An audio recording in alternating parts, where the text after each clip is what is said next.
হাসানুর, আপনার একটা অবজারভেশন জানতে চাই টি-20 ক্রিকেটে বাংলাদেশের মিডল অর্ডার ব্যাটিংয়ের ভ্যাকুয়ামের জায়গাটা নিয়ে। আমরা বিপিএল এর মঞ্চও দেখেছি যে একদম সলিড 4 নম্বর বা 5 নম্বরে ব্যাটিং করাটা বিদেশিরাই আসলে ম্যাক্সিমাম ক্ষেত্রে করেছেন। দেশীয় ব্যাটারদের মধ্যে কাজী নুরুল হাসান সোহান বা ইয়াসির রাব্বিদেরকে আমরা দেখেছি সলিড মিডল অর্ডারে ব্যাটিং করতে।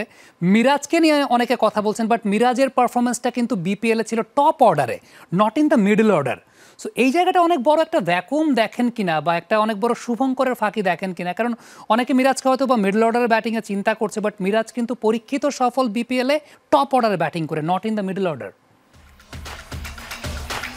আমি আপনার সাথে পুরোপুরি একমত। ইনফ্যাক্ট সৌম্য সরকার ইনজুরিতে পড়াতে কিছুটা মুখ রক্ষা হয়েছে হয়তো নির্বাচকদের। আমি জানি না একটা স্কোয়াডে কিভাবে ৫ জন ওপেনার থাকে।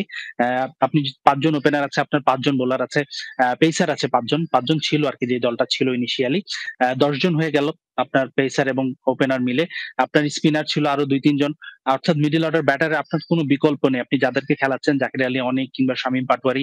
শামীম পাটোয়ারি যেমন ইউএ সিরিজে ক্লিক করেনি। আপনি চাইলে যে আরেকজনকে খেলাবেন, আপনার সেই সুযোগটা নেই। আপনি দেখেন যে শেখ মেহেদীকে টপ অর্ডারে উপরে মিডলে, টপ অফ দ্য মিডল খেলাতে হচ্ছে। আমাদের অপশনে আমার মনে হয় নির্বাচকরা খুবই নির্বুদ্ধিতার পরিচয় দিয়েছে। আমি একটু কথাটা হয়তো একটু রূঢ় ভাবে বলে ফেললাম। কিন্তু আমার মনে হয় যে আপনি যেই নামগুলো বললেন, নুরুল হাসান সোহান বিপিএল এ ভালো পারফরম্যান্স করেছে, ইয়াসির রাব্বি বিপিএল এ ভালো পারফরম্যান্স করেছে মিডল অর্ডারে। আপনি তাহলে আপনার কাছে বিপিএল যদি মানদণ্ড না হয়, তাহলে আপনি কিসের বিচারে, কিসের চিন্তা করে আপনি স্কোয়াড গঠন করছেন? আমার কাছে বিষয়টা হাস্যকর। ঠিক যেভাবে মিরাজকে দল থেকে, স্কোয়াড থেকে বাদ দেওয়াটা হাস্যকর ছিল। আমার কাছে এটাই মনে হয় যে নির্বাচকরা আমার মনে হয় খুব বড় একটা ভুল করে ফেলেছেন। তাদের অবশ্যই মিডল অর্ডারে আরো ব্যাকআপ রাখা প্রয়োজন ছিল। হাসানুর, অসংখ্য ধন্যবাদ আমাদের সঙ্গে যুক্ত হওয়ার জন্য।